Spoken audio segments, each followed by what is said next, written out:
پیارے آقا علیہ الصلوۃ والسلام ایک دن تھوڑے سے غمگین بیٹھے تھے تو جبریل امین آپ کی بارگاہ میں آئے اور آ کے آپ سے عرض کی کہ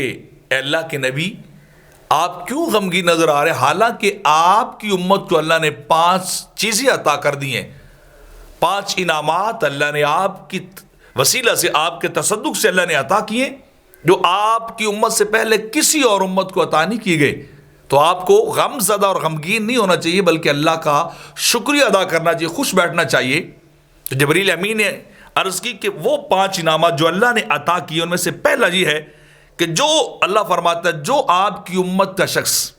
میرے بارے میں جیسا گمان کرے گا میں ویسا اسی کے ساتھ برتاؤ کروں گا، جیسا اس کا میرے بارے میں ایمان، یقین اور خیال ہوگا، گمان ہوگا، میں رب کائنات اس بندے کے ساتھ اس کے گمان کے مطابق کرتا جاؤں گا، جیسا اس کا خیال ہوتا جائے گا اللہ اس کے مطابق ویسا کرتا جائے گا۔ اور دوسرا انعام اللہ رب العزت نے آپ کی امت کو یہ عطا کیا ہے کہ جو بندہ دنیا میں کسی دوسرے مسلمان کی پردہ پوشی کرے گا، کسی کے گناہ کو، کسی کے عیب کو، کسی کی غلطی کو چھپا لے گا، اللہ رب العزت اس بندے کو یوم قیامت رسوا نہیں کرے گا، اس کے عیبوں کو ظاہر نہیں کرے گا، کیونکہ اس نے دنیا میں اپنے مسلمان بھائی کے عیبوں پہ پردہ ڈالا ہے۔ تو اس کا بدلہ اللہ کیا دے گا، انعام کیا دے گا؟ اس پردہ ڈالنے والے کو اللہ قیامت کے دن رسوا نہیں کرے گا، اس کے عیبوں پہ پردہ ڈال دے گا۔ اور تیسرا انعام یہ ہے، جبریل امین پیارے آقا علیہ الصلوۃ والسلام کی بارگاہ میں آ کر بیان کر رہے ہیں کہ اللہ رب العزت آپ کی امت پر توبہ کا دروازہ نہیں بند کرے گا جب تک کہ بندے کی آخری سانس نہیں ہوگی، یعنی آخری سانس تک بھی توبہ کا دروازہ کھلا رہے گا۔ جس لمحے میں زندگی میں جا کر جتنے بھی گناہ کیے ہوں گے وہ توبہ کر لے گا، اللہ اس کی توبہ کو قبول کر لے گا۔ اور چوتھا انعام اللہ نے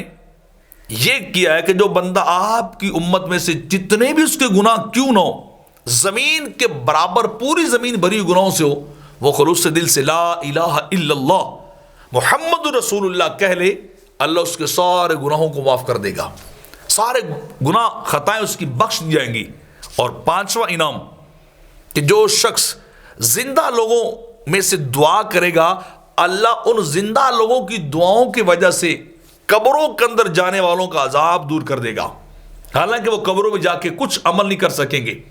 کوئی کچھ نیکی نہیں کر سکتے، کچھ بھی نہیں کر سکتے، زندگی میں تھی وہ عمل کے لیے وہ گزار کے چلے گئے، وہاں بے دست و پائیں، وہ دار الجزا ہے، وہاں چلے گئے، لیکن کرم، بالائے کرم کیا ہے؟ دعا زندہ کرتے ہیں، مردوں کے لیے، قبروں میں جانے والوں کے لیے عذاب ختم کر دی جاتا ہے۔ تو اے تاجدار انبیاء پیارے آقا علیہ السلام سے جبریل کہہ رہے ہیں کہ یہ 5 انعامات اللہ نے فقط آپ کی امت کو عطا کیے۔